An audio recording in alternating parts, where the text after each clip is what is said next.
Mà khôi thằng ná chiên nắng khôi thằng ná. Bảy con à? Hay lâu mày nhớ đo về thơ con rồi còn mày chứ? Đo về thơ con rồi còn mày? Con miêu miêu. Hả? Miêu miêu ấy gì?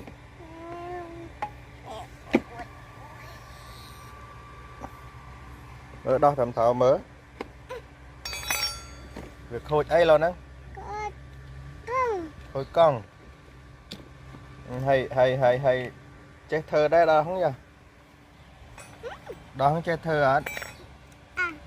Miêu. Nhiều miêu. Đừng miêu ấy kế vậy. Hả?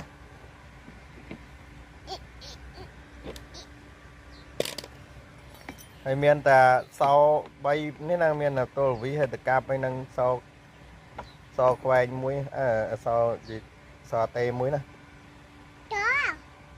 cứ mà giờ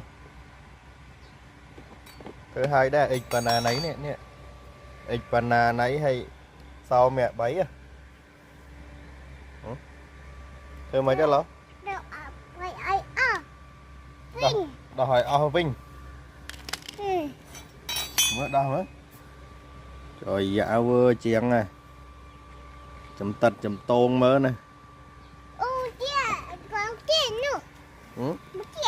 con đi tiết trời khô chán mới vậy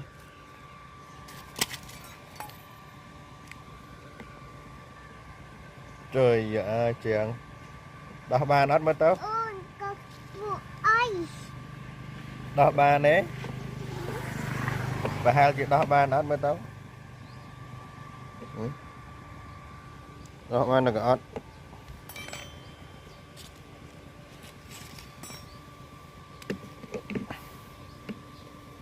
trời dạ